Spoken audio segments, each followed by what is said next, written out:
জামাত এনসিপির নেতারা তারা কি তাহলে জান্নাতের টাকায় এত গরু ছাগল কোরবানি দিয়েছে? আজকে সারা বাংলাদেশে জামাত ইসলাম এবং এনসিপি যে চক্রান্ত শুরু করেছে, কোরবানির ঈদ গেল, বিএনপির যারা এমপি ছিল বা যারা রাজনীতি করে সামর্থ্য অনুযায়ী কোরবানি দিয়েছে। বিএনপি সরকারের মন্ত্রী শহীদুদ্দিন চৌধুরী এনি ভাই তিনি 6টি গরু কোরবানি দিয়েছেন। এ নিয়ে দেখলাম সাংবাদিক সম্মেলন হয়ে গেল যে এই 6টি গরু কেনার টাকা আসলে বিএনপির এই মন্ত্রী কোথায় পেল? আপনারা নিশ্চয়ই সামাজিক যোগাযোগ মাধ্যমে দেখেছেন যে জামাতের একজন এমপি গরু কোরবানি দিয়েছেন।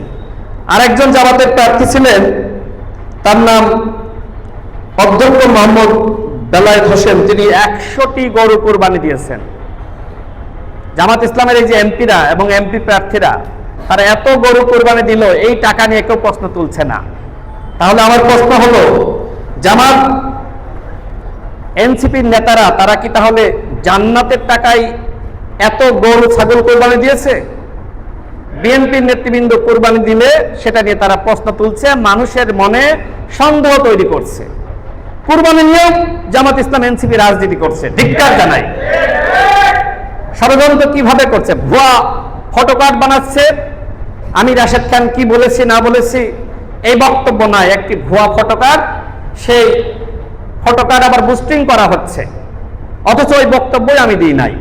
বা হামিদুল ইসলাম হামিদ মিনি ভাই তারা একটি বক্তব্য দেয়নি, কিন্তু ভুয়া ফটোকার্ড বানিয়ে মানুষকে বিভ্রান্ত করা হচ্ছে। এইভাবে আজকে মানুষকে বিভ্রান্ত করার জন্য জামাত ইসলাম এনসিপি চক্রান্ত করছে, ষড়যন্ত্র করছে। এই ব্যাপারে বিএনপির নেতৃবৃন্দকে সতর্ক থাকতে হবে, সোচ্চার থাকতে হবে।